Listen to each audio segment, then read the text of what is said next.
Hi everyone, I'm Aparna and this is the Naarishakti show. Every week we feature amazing women from various walks of life and they talk about their career, their perspectives and the changes that they bring to our society. We've talked about everything from fitness to finance, from age to sustainability. Today we have a very different topic.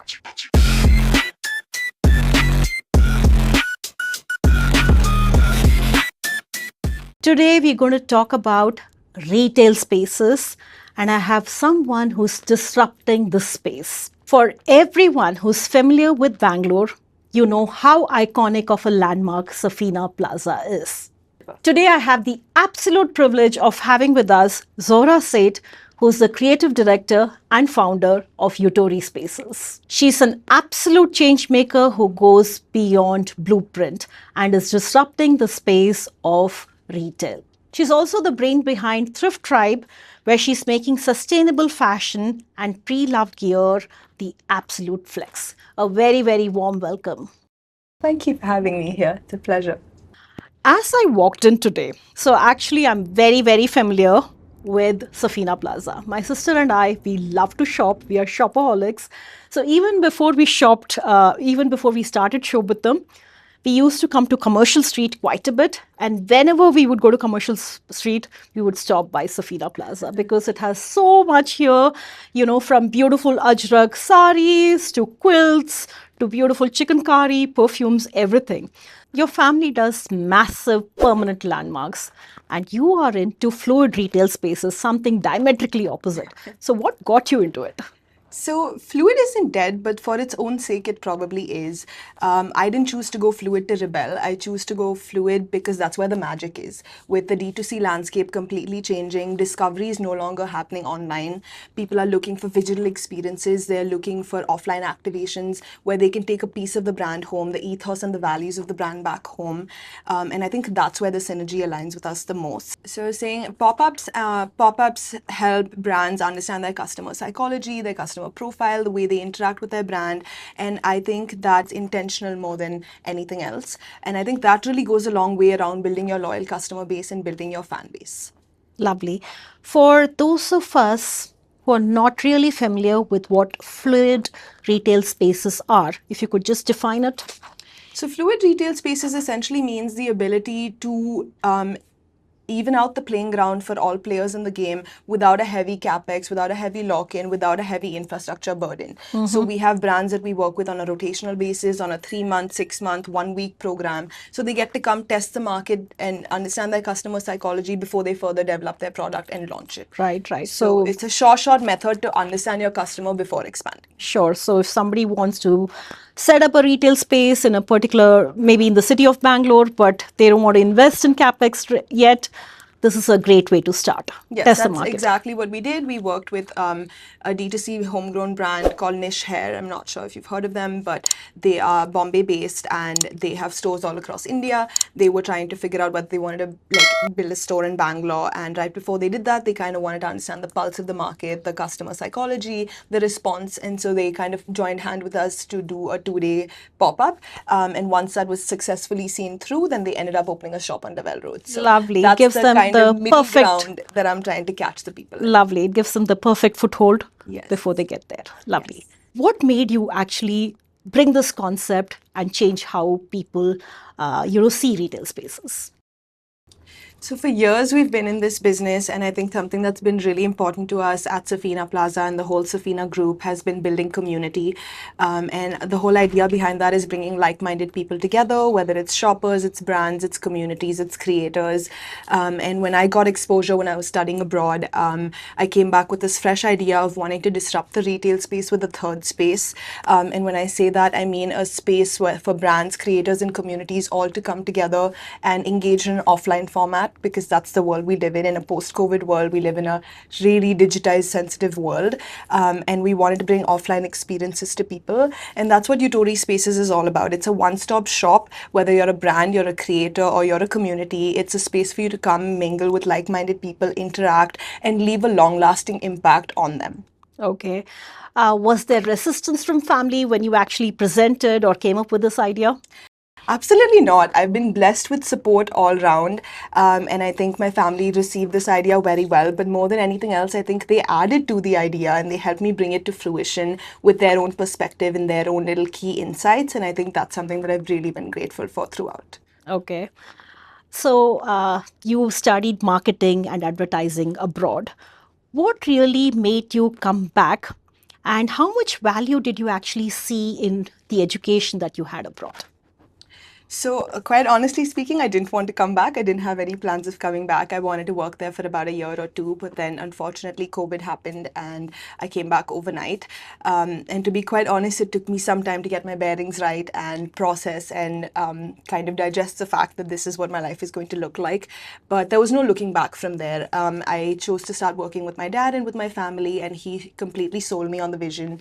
And I think that what I learned in the US, of course, I went to school there and I learned a bunch of great things and I picked up great skills. But what I learned there was more outside of school than in school. And being an expat, being somebody who's trying to build a second home abroad, I immersified myself in a lot of cultural activities and a lot of communities, and I tried to make friends and interact and network. And through that process, I realized that a third space is really important for people that are expats, not local to the city, and looking to network and kind of make meaningful connections. And so I realized that in Bangalore and in India, there was space to do this, but it was a super unorganized market. And you kind of had to work with different vendors, different brands, and approach different people for each one of these sectors. And I wanted to organize that chaos. And so that's the concept of Utori, where it's a one-stop shop for a brand, a creator, or a community to come through in an offline physical format and touch lives and build with impact. Lovely, lovely. And I sort of resonate with what you're saying because that's pretty much what we're doing at Shobhutam, right? Um, you want to provide products from the length of breadth of India, but at the same time, you want it to be very meaningful to the people who are actually consuming them.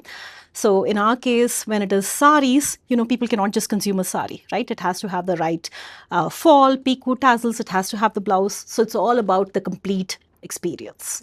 Lovely. You grew up with Safina Plaza as the backdrop.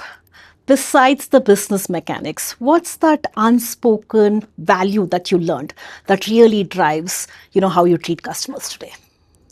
So firstly, I think building Safina Plaza, Utori Spaces has been building something that carries our values forward. When you grow up with business in your veins, you don't just learn decision making and number crunching, but you start to pay attention to how people are treated, how people feel, how trust is built, and what hard work looks like when no one is watching.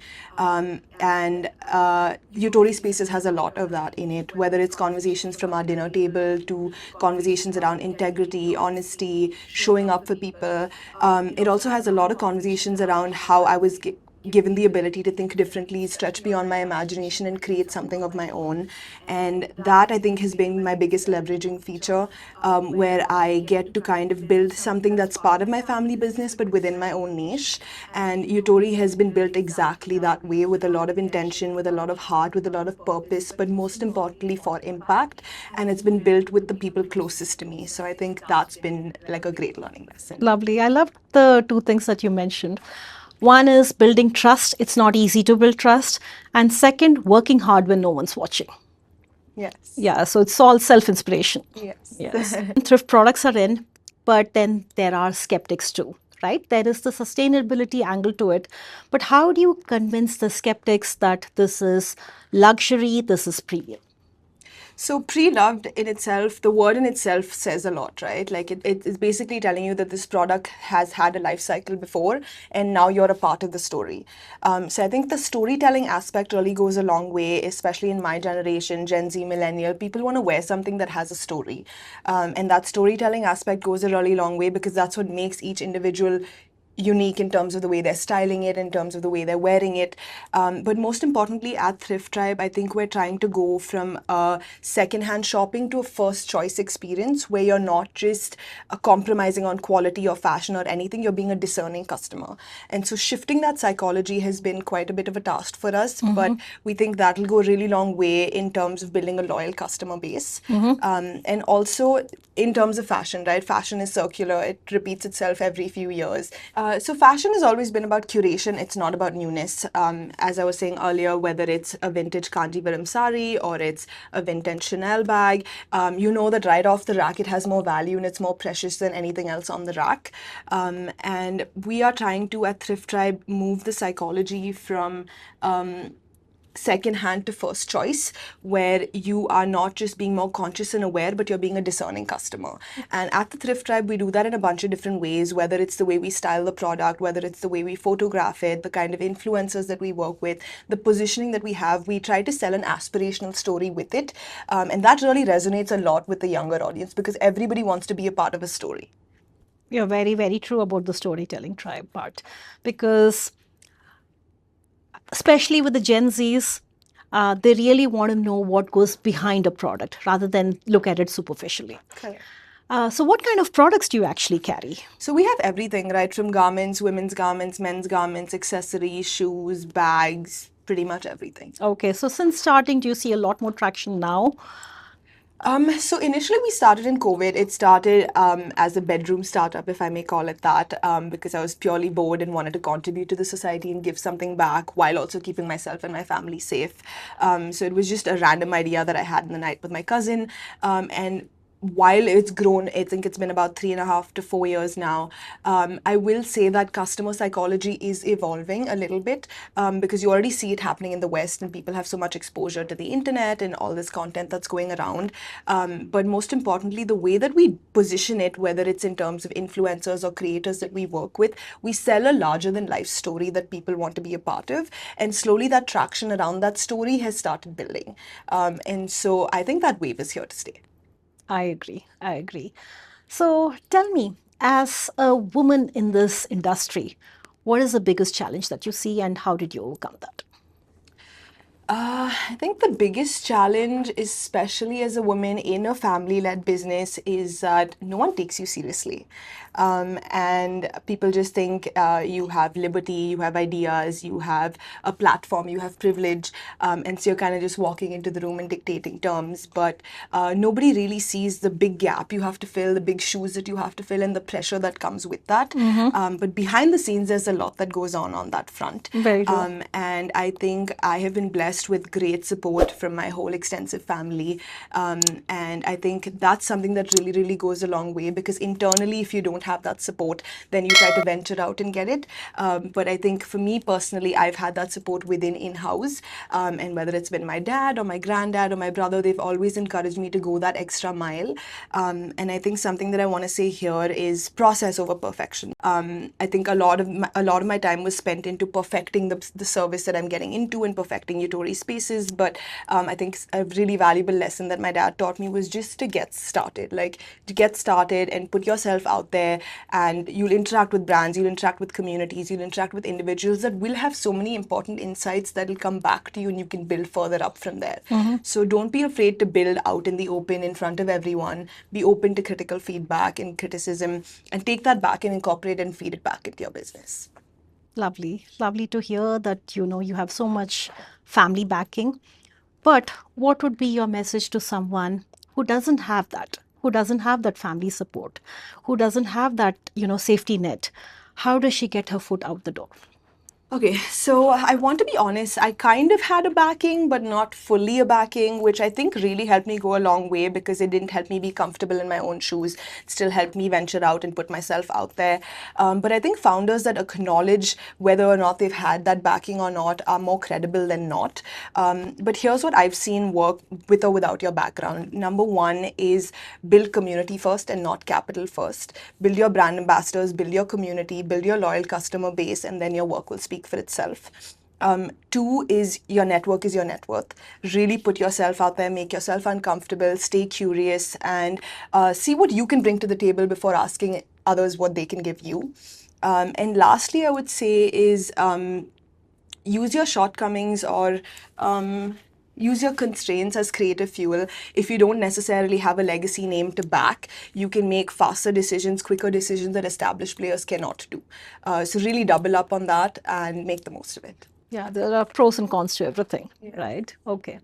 So Zohra, you've actually come a very, very long way. What plans do you have for the future? So we're very excited to be known as Bangalore's experiential first events venue. We work with a lot of creators, we work with a lot of communities, we work with a lot of brands. We want to be known as that one-stop shop experiential venue for cool events. So stay tuned to check out our next cool event. So, our signature question: what does Nari Shakti mean to you? So, Nari is women, Shakti is strength. What does Nari Shakti mean to you? So I think Naarishakti is not just a slogan for me. It's the energy that embodies a woman who's trying to give back without keeping score. And I think you've done that so beautifully at Shobitam. You're building craft, you're building community, and I think that itself is Nari Shakti. Whether it's something as simple as my grandma picking out her legacy saris or my mum running the house as a CEO, it lies within every woman who has a craft and who has a story to tell. But the most important thing is being able to give without asking what you can get back. Lovely, lovely, lovely. So I really, really hope that everyone loved this crisp interaction with you. The biggest takeaway is, don't be afraid to start. If you have something, even if you don't have family backing, it's actually good because there's nobody to validate you, nobody to correct you. You can just go out there, be yourself. Um, it was an absolute pleasure having you, Zohra. And, any comments, feedback that you have, post us, let us know. We'll be back with another Nari with her story. Until then, stay strong.